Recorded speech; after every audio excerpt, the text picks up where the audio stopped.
So ZASLOW Show 2.0 are brought to us, of course, by our beer of choice, Johnny Cuba, European roots with a Caribbean soul. Start your evening with a refreshing German lager in a can. We're coming back from a nice long weekend. I did a show yesterday, President's Day, but we're coming back from a long weekend. So maybe I had yourself a six-pack of Johnny Cuba. Pick up yourself a six-pack right now. It's Sedano's, your local Presidente, Winn-Dixie, Fresco y Mas. You always got to drink responsibly. And don't forget Johnny Cuba's mantra, stay tranquilo. Joining us here, fresh off of her final sports final a couple of nights ago, is NBC6, former NBC6 sports anchor, Ruthie Polinsky, joining us here, who has been one of our favorites for a while, who I think we'll still have on the show. I don't think there's any reason to not still have her on the show. But thank you. So tell me, you announced you'd been holding it in, I guess, and you announced like over a week ago or whatever that you are leaving NBC6, and so you're off to start a new venture. Your final sports final was this past weekend. What happened? I mean, did you give like a little speech in the end? Did you cry? Tell me what it was. So we didn't do sports final on Sunday. Okay, good start for me. So nope, that's okay. You didn't watch because it didn't happen. So basically after the Super Bowl, NBC6 announced that sports final is going on a hiatus. And not even to give you one more week, not one last sports final. You know, I knew on Super Bowl Sunday, I knew that was going to be my last one, but I hadn't quite announced that I was leaving yet. And it just didn't feel like it was my place to kind of, make that announcement. So basically what's happening is there are not enough people in place to do a full 30-minute show at this time. My understanding is that they are working to get that back under some sort of operation eventually. But yeah, so I didn't have a sports final on my last day. I did anchor, a lengthy sports cast on Sunday night at the end of the 11 o'clock newscast. Okay. And the anchors gave me a nice farewell, which was very, very kind and lovely. To be totally honest, my contract was 3 years that I signed in 2020. And, as my contract was kind of coming up, I was exploring other opportunities, as well as staying at NBC. And I made the decision to pursue those other opportunities. I can't really say quite yet what I'll be doing, but I'm very excited about kind of this next chapter. As many people know, I recently got engaged. So I'll be closer to my fiance, and just really looking forward to kind of this next phase of my life and my career.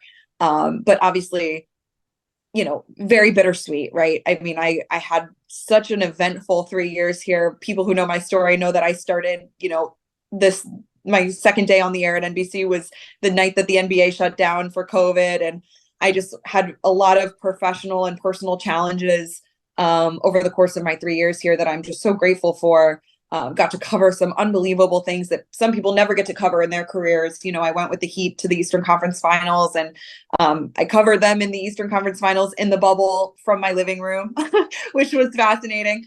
But, I got to cover some very tumultuous and some great times for the Dolphins. And the Marlins, are the Marlins, and the Panthers, had such an interesting 3 years. So I'm so grateful for everything that I've gotten to do here. And of course, the Hurricanes, I went with them to March Madness last year, to the Sweet 16 and Elite Eight, and some really fond memories. I've grown up here. I mean, I feel like I came here kind of still new in the industry. And I really feel like these 3 years, like I'm leaving South Florida as really ready, like for whatever this industry kind of throws my way. And I feel kind of like I'm a vet now. I spent 2 years in Wichita Falls. I spent 3 years in Providence, Rhode Island, and my 3 years here. And now I feel like, all right, let's go, let's do this. So, I'm really, really excited, but also just filled with so much gratitude. I told some people, I just feel like my life as a whole has really never been this full. So, just really grateful, but obviously also sad. I'm sure it's the right play for you. It's so different now, probably all over the country, but I only know down here. So especially down here, it's so different, the local sportscasts and what's happened with all four of our, local broadcast stations. And, Yeah. I got my start essentially. A lot of, old school listeners of ZASLOW Show know this. I was an intern at NBC6. It was the summer of '04. So yeah, I got my start there. And if I wasn't right place, right time, I don't meet Joe Rose, who was the lead sports anchor there at the time. And it was the very start. That September of '04 was the debut of 790 The Ticket. So Joe sets me up with, the whole story. But anyway, I started there at NBC6, and it's so different now, local news, how little time is devoted to sports on the local news stations. Yeah. What many people don't understand too is, I, for many of my days, am a one-man band. I am shooting video. I am producing my own sportscast. I am writing my scripts, and I am going on TV and doing it all. And I'm editing stories. And it's really hard to do that and really feel like you're giving 100% of yourself to everything that's going on, because you're not. I mean, there's just too much to do. And so in that sense, the industry as a whole is taking that turn. And I can speak on that from not just my experience, but from, everyone, not necessarily in this market, but all over the country. So it's just disappointing. It's sad. And I know, when people think about WTVJ, like you think about, man, that was the OG sport, local sports, I mean, they with Bernie Rosen and, Tony Segreto and all Goldberg. those guys. Yep. I mean, these are the people. Susie Kolber. The people that have come through that department are just so, successful. Lindsay Zarniak, who's on Fox now. I mean, of course, Joe, I mentioned there. It's like an incredible list of talent that came through that station. Like when I say, like you're saying, you've been doing everything on your own for a while. The idea of me at the time, an intern, writing the scripts for the sports anchors, that seems crazy to you, right? Crazy. It's wild. And, I think it's really sad to think about, some of the people that, could have done certain things at our station. And, if they would have kind of invested in certain areas, it's sad, but it's the truth. And it's just what's happening, not just at our station, but everywhere. And I do have to say, I think the station has come out and they have said we are, looking to rebuild, whatever that means. They want to make sure that they have sports covered in some sort of capacity. So I hope people will still tune into NBC6 for sports coverage. Are you still going to be a fan of the Miami teams when you move away? I love that you asked me that, because after covering the Miami Heat, I said my kids will be Miami Heat fans. That happens a lot to people who cover the Heat, even for a short period of time. They leave and they still want to be a fan. The Heat are such a special organization in the way that they do things, and Heat culture, it's so real. It's such a thing. I want my kids to play basketball the way the Heat play basketball. Like, that is just like the brand that I want, like, my kids to play sports in. NFL is a little trickier. My fiance works in the NFL, so I'm kind of, bopping around wherever he is. That's where we'll be fans. Yeah. And again, I didn't, really grow up a Rams fan growing up in St. Louis. So I'm not really allegiant to any sort of, fan base or team. But I think most people down here listening to this would say it's okay if you don't stick with the Marlins. Well, I'm a St. Louis girl, right? That's my team. I think it's okay. Forever. That's the non-negotiable. My fiance is from the Boston area. Red Sox are not allowed. Nope. But we will be Cardinals fans. That's the bottom line. I'll let him dictate our NFL team wherever he is. But that's kind of the situation for us. The Dolphins, I feel like I got to know the Dolphins players and coaches probably the best. So in that sense, I'm invested in rooting for them and wishing them the most success. There are certain players on that team that I'll just forever be connected to, I think, just by getting to know them, the Mike Gesicki's, the Jalen Phillips, although Mike Gesicki might not be at all next year, and probably won't be. So there are people that I'll root for, obviously, and it was so fun to kind of cover Mike McDaniel and root for him, and you always want to see those people have success for sure. All right, now your last day, okay, was this past Sunday night, and I mean you're a little bit sick in the head because you spent Monday afternoon attending the Vic Fangio introductory press conference. Like, who the hell cares? I mean, like, I know that fans, and I'm going to have you tell me a little bit about it. I know there are fans who are listening right now who want to hear about it, but that's still how you spending your Monday afternoon. I'm going to go to the Dolphins facility in Miami Gardens. And I'm going to hear from Vic Fangio. What's going on there? I'm sick in the head. It's like, can you find something else to do? Find something else to do, Ruthie. Well, it's fun because I'm still technically employed by NBC. My contract is up in a couple of weeks, but I had some vacation to kind of tack on to the end of it. So you're spending your vacation in Miami Gardens, listening to Vic Fangio. So listen, there are some people in, Vic Fangio. It's not Joe Schmo. Are you staying in El Palacio tonight as well as part of the vacation? This is a guy who's a former head coach, probably maybe wants to be a head coach again. I mean, there are some. I wanted to go out there and listen to him and see him and maybe get to just meet him, and obviously also I just got so close to the Dolphins, beat reporters and the writers, and of course some of the TV people that are there all the time. So it's kind of a social outing for me as well. But I did really want to kind of hear what Fangio had to say. Of course, I could have listened on my phone, but I have the luxury of getting to go sit in the room, and I think that's a beautiful thing. And I want to continue to take advantage of that while I'm here. But it's weird, like having so much time off, not working, like having kind of a gap between jobs. Like I don't really know how to do that. So you'll probably see me in a couple things here and there. I told Rob Wilson with the Heat, I'm like, I'm not leaving without coming to see you guys and come to a couple games and just soak it all in. This is a community. These are teams that like mean a lot to me. And so I'm going to soak it all in while I can. Did anyone ask Fangio about all the stuff that was out there leading up to it becoming official? Like, was he talking to other teams and trying to leverage that situation?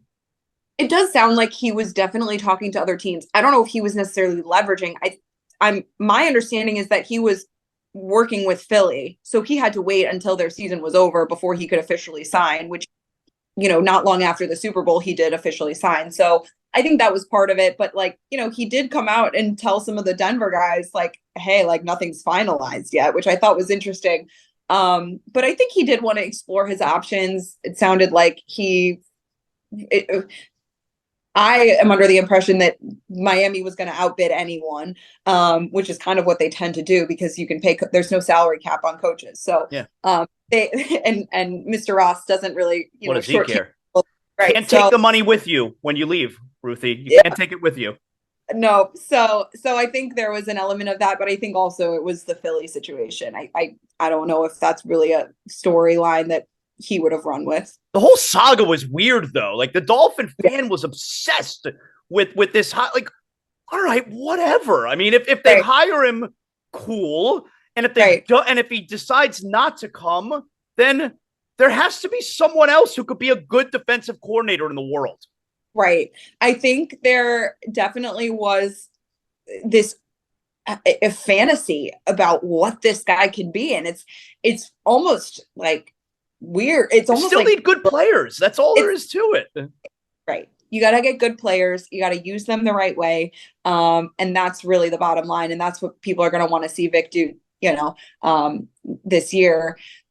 He talked a lot about Christian Wilkins, Jalen Phillips. Obviously, he's familiar with Bradley Chubb, who he talked a lot about today and he, on Monday, and said he never really got to work with a fully healthy Bradley Chubb. So he's really looking forward to he said he's already talked to him, met with him, and kind of, talked about how they can use him and how excited they are to work together again. So that's going to be really cool to see. I think Bradley Chubb, you wanted to see more from him based off of what they traded for him and what they paid him. So hopefully that can kind of skyrocket next year. And, working alongside Jalen Phillips, it was kind of funny listening to Fangio talk. He's like, I haven't really watched that much film yet. Like, I just got here. Like, I don't really, we asked him about Javon Holland. He was like, I haven't really studied him since he's been in the league, but I loved him coming out of college. So he's definitely like still new, like he just got here. So it's going to be really interesting to see kind of how he fits into the organization. Obviously, he and Mike McDaniel go back, and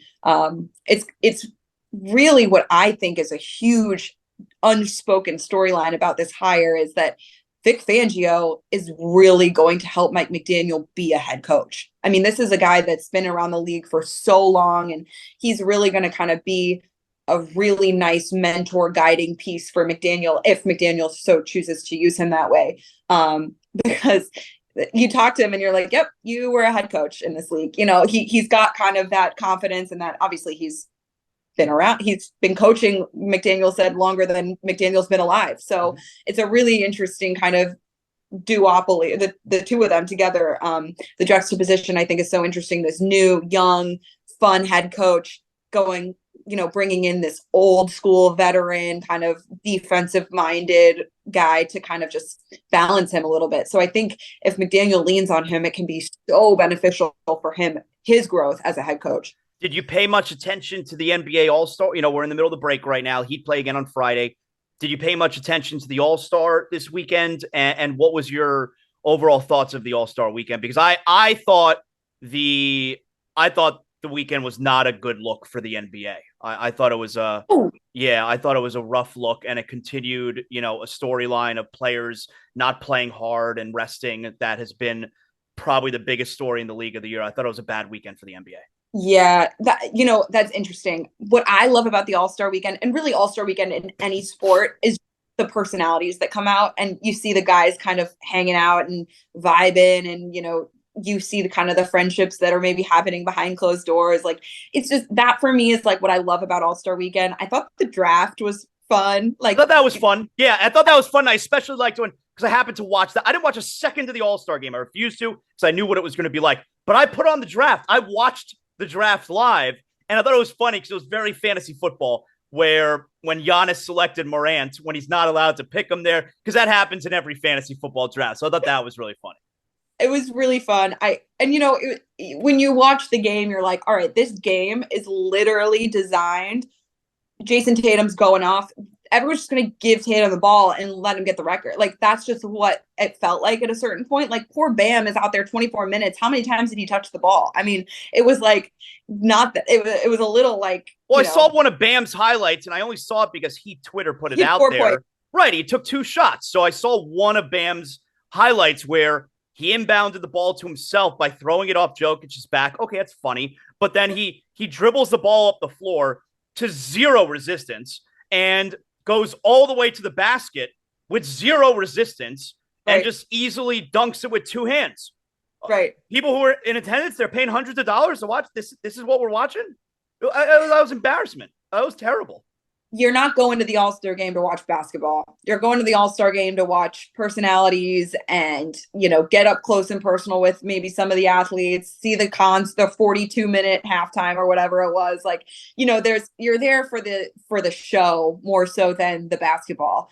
So it is. I know. I feel like I hate always going back to the place where, like, and I said this yesterday too, when I was growing up. Right. But the All-Star game, the whole week, I mean, All-Star Saturday night can still be fun. Like, the 3-point shootout's always great, and it was really good again. That'll never not be good. The 3-point shootout is impossible to not be good. But, when not in the 90s and we're getting the East versus West, I don't like it that it's team this guy. I like East versus West because I don't know who plays for what team.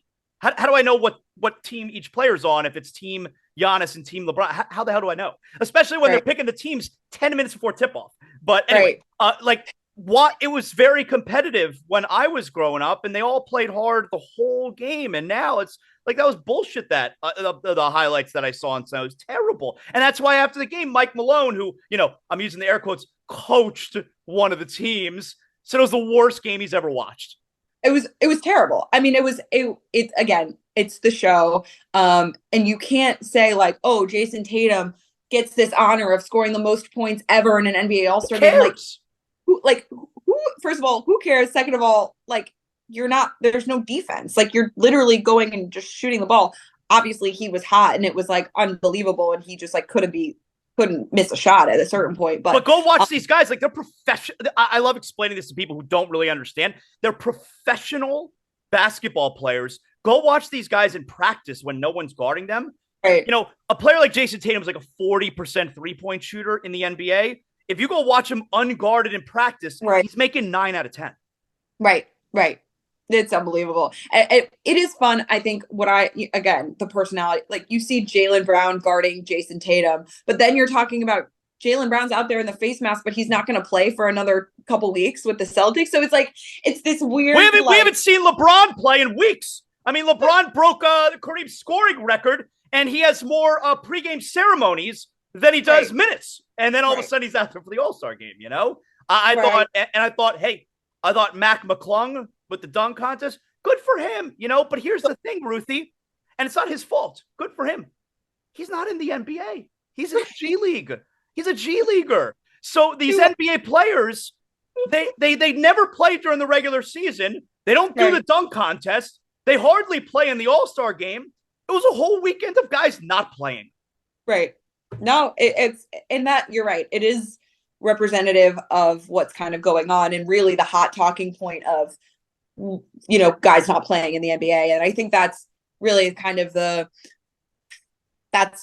is the hot button issue right now. And I think it's great to see players come out and talk about it, because that's where change is going to come. This is a players league. They're the ones that are going to make the rules, because that's the way that the league works. And so for players to come out and talk about it means a lot, but until it is LeBron or Giannis or the Tatum or like the faces of the NBA that come out and say this needs to change, or we need to stop this, or we need to at least present a solution, which is not happening, right? Like, there's no one's presenting like, okay, players are mad about the wear and tear of an 82 game season. Here's how we can adjust this.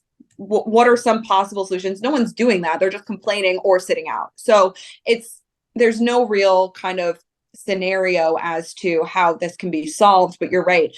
When you look at the All-Star game, it's just a representation kind of that, and what's kind of the big. I thought it was a bad weekend. Like, Ruthie, all these players today, who's the guy? Who's the former player they all worship at the altar? Like, who's the guy they all love? It's Kobe. They love Kobe. All right. And rightfully so. Kobe would think these guys are a disgrace. He would. With the not playing and the not playing hard, they worship at the altar of Kobe Bryant. He'd be embarrassed watching these guys throughout the season. He would. Yeah, I think so. I think you're right. I think, and no one really has said that to them. I mean, it's a hard thing to say, but yeah, you wonder kind of what his response would be, or what kind of he would be doing or saying to kind of solve. Kobe was out there. Kobe finished the game after tearing his Achilles. Never forget. I mean, finished the game. He had torn Achilles, you know? Regular season game. Oh, in playoffs. Different world. It's a different sport in a lot of ways. What do you think? Real quick here, Ruthie. What you like Kevin Love?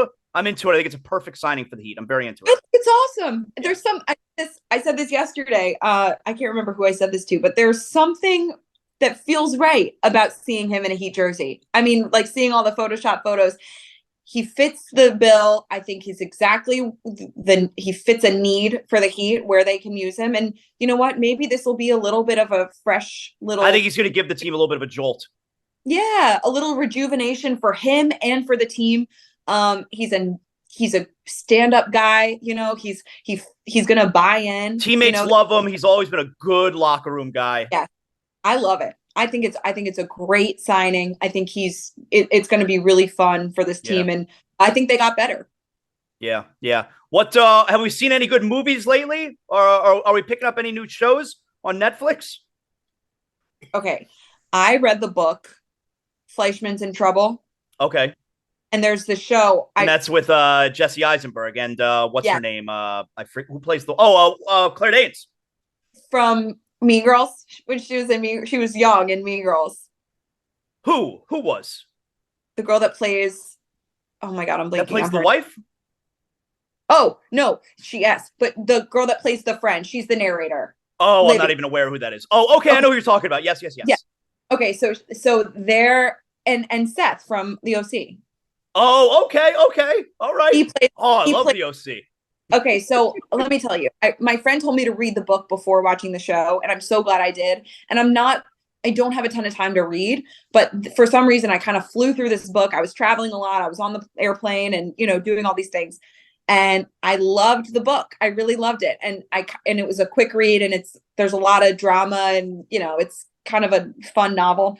And there's a nice twist at the end. And so I was really curious to see how the show did it. The book is better than the show, but a lot of people love the show. So Well, my wife, can I watch this show with my wife?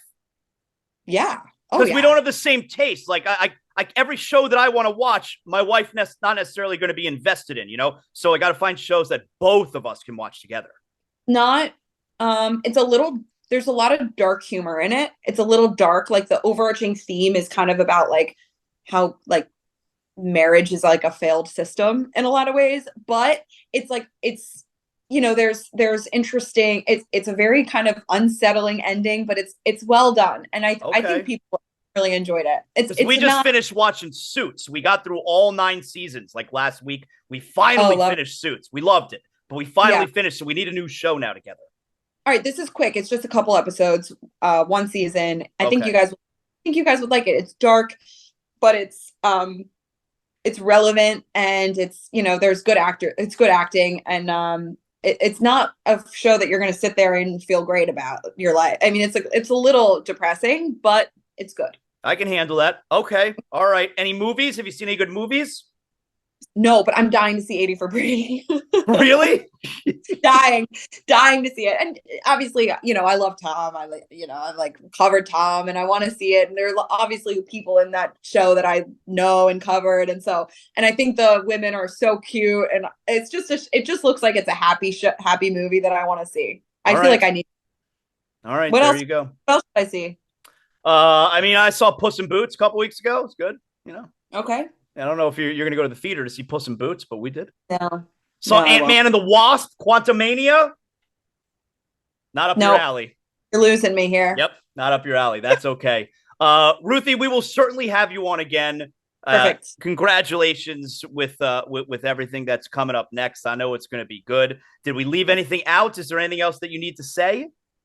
I got a message this morning. I got a text message from my mother, who is a huge Ruthie Polinsky fan. Maybe that's why they're getting rid of the sports, is their demographic is my mom's age. I don't know. But my mom sent me the text this morning. Very sad. Did you know Ruthie Polinsky is leaving? She's very sad.